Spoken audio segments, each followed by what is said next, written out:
बातमीपत्रामध्ये आपलं सगळ्यांचं स्वागत। सुरुवातीलाच एक मोठी बातमी। अहमदाबादमध्ये 242 प्रवाशांना घेऊन जाणारं एअर इंडियाचं विमान कोसळलंय। अहमदाबाद विमानतळावरून उड्डाण घेतल्यानंतर काही वेळातच विमान सुमारे 16 किलोमीटर अंतरावर असलेल्या मेघानी नगर परिसरात कोसळलं। भारतातील हा सर्वात मोठा विमान अपघात असल्याचं बोललं जातंय। एअर इंडियाच्या फ्लाइट 171 या विमानानं दुपारी 1:38 टेक ऑफ केलं। त्यानंतर विमान 625 फूट उंचावर पोहोचलं। मात्र पुढच्याच मिनिटाला म्हणजे 1:39 पायलटकडून एअर ट्रॅफिक कंट्रोल म्हणजेच ATCला मेडे कॉल देण्यात आला। मेडे कॉल म्हणजे आपत्कालीन परिस्थिती असते। विमान अनियंत्रित झाल्यास कॅप्टनकडून मेडे कॉल दिला जातो। मेडे कॉल नंतर एअर इंडियाचं विमान प्रति तास 475 फूट इतक्या वेगानं मेघानी नगर भागात कोसळलं। या ठिकाणी horse camp BJ medical college आहे। विमान कोसळल्यानंतर मोठा आवाज झाला आणि त्यानंतर आग लागली। आगीनंतर सर्वत्र धुराचे लोट उठत होते। माहिती मिळताच बचाव यंत्रणा घटनास्थळी पोहोचली आणि युद्धपातळीवर बचाव कार्य सुरू करण्यात आलं।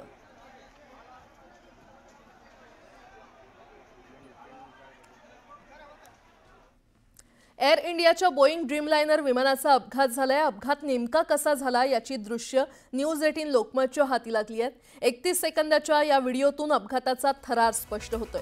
दुपारी 1:38 रनवे 28 वरून एअर इंडियाच्या बोईंग ड्रीमलाइनर या विमानानं अहमदाबाद आंतरराष्ट्रीय विमानतळाच्या रनवे क्रमांक 23 वरून उड्डाण घेतलं। सुमारे 650 मीटर उंचीवर विमान पोहोचलं। मात्र तरीही विमानाचं लँडिंग गिअर म्हणजेच विमानाची चाकं बंद झाली नव्हती।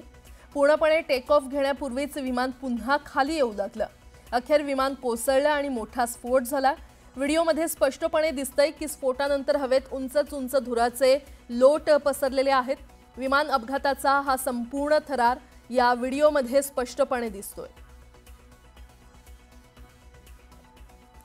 31 सेकंदात हा अपघात झालेला आहे आणि त्याची ही दृश्य आता समोर आलेली आहेत। कशा प्रकारे विमानानं उड्डाण केलं, मात्र काही सेकंदातच हे विमान खाली कोसळलं आणि धुराचे लोळ उठले।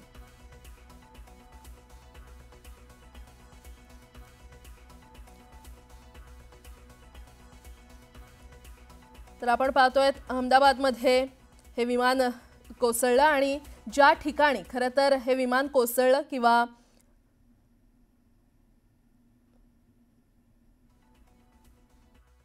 ज्या ठिकाणी हे विमान कोसळलं त्या ठिकाणी आमचे प्रतिनिधी लक्ष्मण घाटोळ सध्या तिथून आपल्यासोबत जोडले गेलेले आहेत। ते आपल्याला अधिकची माहिती देतील। लक्ष्मण, अहमदाबादच्या मेघानी नगर भागात हे काल विमान कोसळलं, त्यामध्ये 241 जणांचा मृत्यू झालेला आहे। आता सध्या तिथे कशा प्रकारे बचाव कार्य पूर्ण झालेलं असावं, मात्र तिथे नेमकी काय परिस्थिती आहे? प्राजक्ता, अहमदाबादच्या ज्या मेघानी नगर परिसरामध्ये ही विमान दुर्घटना घडलेली आहे त्या परिसरामध्ये मी आता आहे। आपण जर ही दृश्य बघितली तर ज्या इमारतीवरती विमान आदळलेलं आहे त्या इमारतीची ही दृश्य आहे। ही इमारत जी आहे ती हॉस्टेल आहे। मेडिकल कॉलेजचे जे स्टुडंट आहेत त्यांचं हॉस्टेल आहे आणि त्यांच्याच हॉस्टेलच्या इमारतीवरती हे विमान सुरुवातीला येऊन धडकलं। जी दृश्य आपल्याला प्राजक्ता दिसत आहे, ज्या बिल्डिंगची दृश्य दिसत आहे त्या बिल्डिंगपासून अवघ्या 2 किलोमीटर अंतरावरती आपण जर बाय रोड गेलो तर अवघ्या 1.5-2 किलोमीटर अंतरावरती विमानतळाची धावपट्टी आहे आणि त्याच धावपट्टीवरून विमानाने ज्यावेळेला उड्डाण घेतलं त्यावेळेला उड्डाण घेतल्याबरोबर हा टेक ऑफ जो आहे तो होऊ शकला नाही आणि त्यामुळे हे विमान त्याच वेळेला पुढे काही अंतरावर आल्यानंतर खाली येऊ लागलं आणि त्यानंतर पायलटनं हे विमान ज्या ठिकाणी मोकळी जागा बघून उतरवण्याचा प्रयत्न केला। आजूबाजूला एक काही छोटा मैदानाचा परिसर आहे, मात्र त्या ठिकाणी ते उतरू शकलं नाही। ते थेट या इमारतीवर येऊन आदळलं आणि त्यामुळे या इमारतीमध्ये असलेल्या काही शिकाऊ जे डॉक्टर आहेत, मेडिकल कॉलेजचे जे स्टुडंट आहेत त्यांचा देखील या दुर्घटनेमध्ये मृत्यू झालेला आहे। अद्याप देखील या ठिकाणी काही मृतदेहांचं शोध कार्य जे आहे ते सुरू आहे। आपण जर ही दृश्य बघितली तर त्याहून आपल्याला एक अंदाज येईल की ही इमारत जी आहे ती पूर्णतः या विमान दुर्घटनेमुळे मोडकळीस आलेली आहे। तिचा जो दुसरा आणि तिसरा जो मजला आहे तो पूर्णतः या सगळ्या दुर्घटनेमुळे तुटून पडलेला आहे। अशा प्रकारची ही सगळी परिस्थिती या घटनास्थळावरती पाहायला मिळते। आत्ता देखील आतमध्ये काही लोकांचा शोध जो आहे तो घेतला जातो आहे, कारण 20हून अधिक लोक जे आहे ते बेपत्ता आहे आणि याच बेपत्ता लोकांचा शोध घेण्याचं आव्हान यंत्रणांच्या समोर आहे। आपण जर दृश्य बघितली तर NDRFची पथकं जी आहे ती आता या ठिकाणी दाखल होत आहे। डॉग स्क्वॉडच्या मदतीनं मृतदेहांचे शोध जे आहे ते घेतले जात आहे, कारण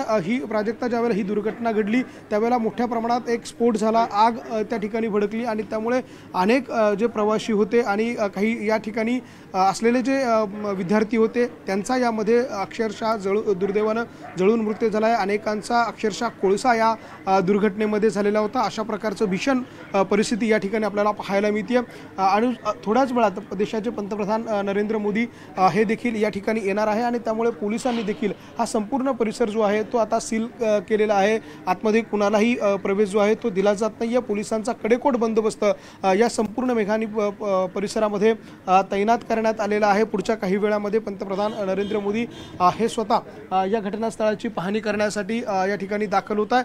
मात्र या सगळ्या दुर्घटनेमुळे संपूर्ण देशभरामध्ये हळहळ व्यक्त केली जाते। सुरुवातीला ज्यावेळेला ही दुर्घटना ज्या परिसरामध्ये घडली, कदाचित हे विमान जर ज्या ठिकाणी आता कोसळलेलं आहे, कदाचित हे विमान या परिसरापासून अवघ्या 500 मीटर अंतरावर जरी इकडे तिकडे झालं असतं तर यामध्ये जो मृत्यूचा आकडा आपल्याला आता दिसतोय त्याच्या कितीतरी पट अधिक हा मृत्यूचा आकडा झाला असता, कारण आजूबाजूला सगळी नागरी वसाहत जी आहे ती या संपूर्ण परिसरामध्ये आहे। आपण ही दृश्य बघतोय। पुढच्या काही वेळामध्ये पंतप्रधान येणार आहे, तत्पूर्वी काही मोठे अधिकारी हे देखील त्या ठिकाणी दाखल होत आहे आणि त्यामुळे आता पोलिसांच्या हालचाली ज्या आहे त्या अधिक गतिमान झाल्याचं आपल्याला पाहायला मिळतं। ही जी दुर्घटना ज्या परिसरामध्ये घडलेली आहे त्या परिसरातली ही सगळी दृश्य प्राजक्ता आपण बघतोय। पुढच्या काही वेळामध्ये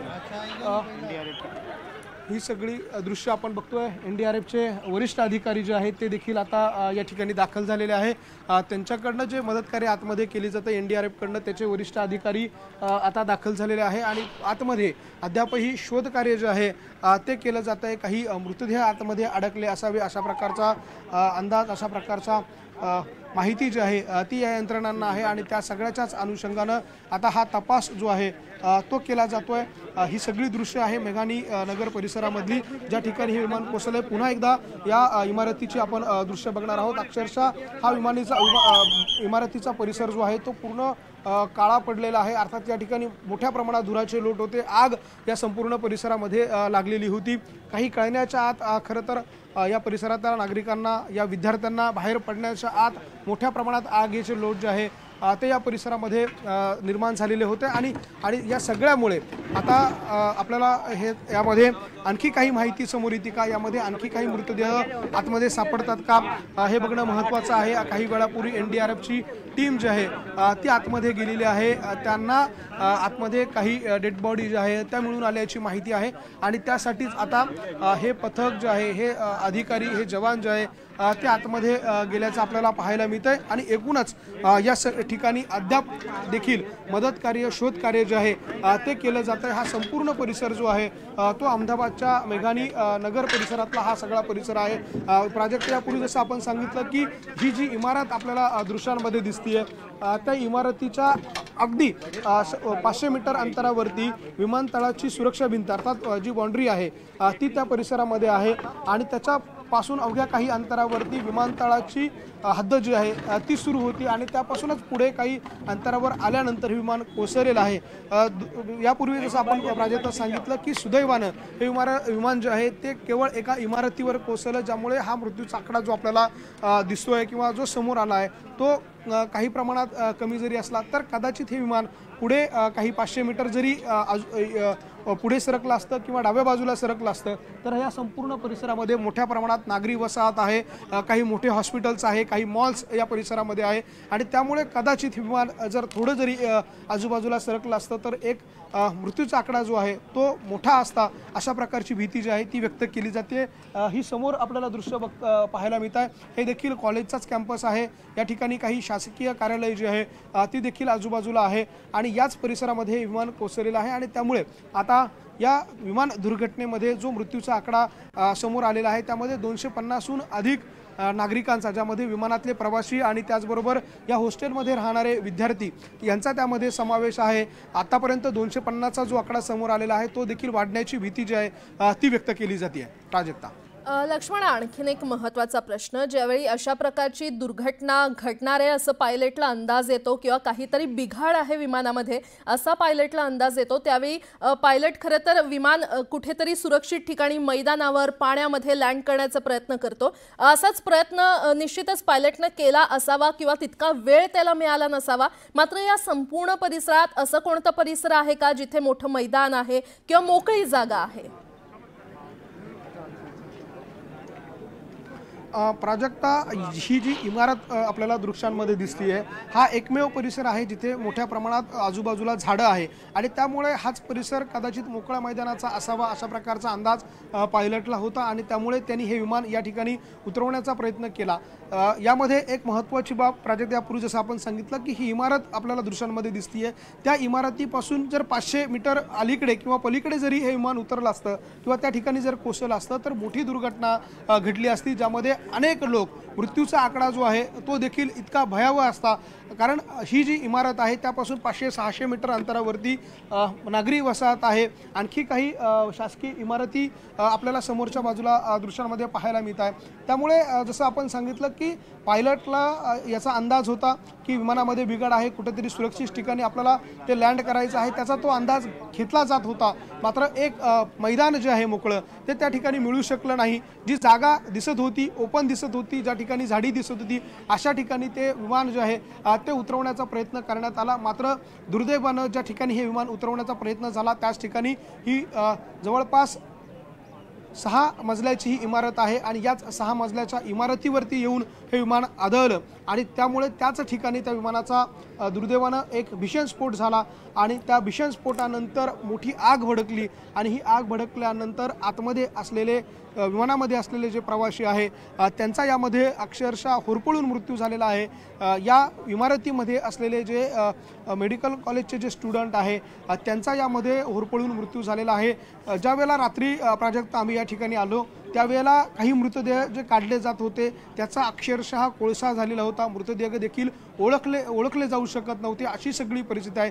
जवळपास 100हून अधिक असे मृतदेह आहे, 100-150हून अधिक असे मृतदेह आहे की ज्यांची ओळख पटवणं हे देखील अवघड झालेलं आहे। अक्षरशः या सगळ्या मृतदेहांचा पूर्णतः कोळसा झालेला आहे आणि कोळसा झालेल्या या मृतदेहांना त्यांची ओळख पटवणं हे एक मोठं आव्हान प्रशासनाच्या समोर आहे आणि त्यामुळे या ज्या ठिकाणी हा अपघात झालेला आहे त्या अपघातापासून जवळ साधारणतः 1-2 किलोमीटर अंतरावरती या सिव्हिल हॉस्पिटल आहे। त्या सिव्हिल हॉस्पिटलमध्ये त्यांच्या नातेवाईकांना एक DNA कक्ष तयार करण्यात आलेला आहे। DNAच्या मदतीनं आता हे जे विमान आपल्याला प्राजक्ता दृश्यांमध्ये दिसतंय अशाच स्वरूपाच्या विमानाने टेक ऑफ जो आहे तो केलेला होता, मात्र तो टेक ऑफ पूर्ण होऊ शकला नाही आणि त्याच वेळेला हे विमान या परिसरामध्ये कोसळलं। आपण जर बघितलं तर एक विमान याच परिसरातून टेक ऑफ घेतं, हीच दिशा जी आहे ती या परिसरामधली टेक ऑफ घेण्याची आहे आणि अशा स्वरूपाची ही सगळी परिस्थिती घटनास्थळावरती आपल्याला पाहायला मिळते। आणि जसं आपण यापूर्वी सांगत होतो की जे नागरिक ज्या लोकांचा यामध्ये मृत्यू झालेला आहे त्यांची ओळख पटवण्याचं एक मोठं चॅलेंज, मोठं आव्हान यंत्रणांच्या समोर असणार आहे, कारण यामध्ये अनेक मृतदेहांचा कोळसा झालेला आहे, त्यांची ओळख पटवली जाऊ शकत नाही आणि त्यामुळे DNAच्या मदतीनं या सगळ्या लोकांची ओळख पटवण्याचं आव्हान यंत्रणांसमोर आहे आणि त्यासाठी याच परिसरामध्ये असलेल्या सिव्हिल हॉस्पिटलमध्ये एक कक्ष तयार करण्यात आलेला आहे आणि त्या कक्षाच्या मध्ये DNA जे नातेवाईक आहे ज्यामध्ये विशेषतः आई वडील भाऊ जे रक्तातल्या नात्यातले लोक आहे त्यांना त्या ठिकाणी बोलवण्यात आलेलं आहे आणि त्यांना त्यांचे DNAचे सॅम्पल जे आहे ते त्या ठिकाणी जमा करण्याच्या सूचना आरोग्य विभागानं या ठिकाणच्या केलेल्या आहेत। लक्ष्मण, वेळोवेळी तुमच्याशी संवाद साधत राहू आणि अपडेट घेत राहू। तुर्तास धन्यवाद या संपूर्ण आढाव्यासाठी।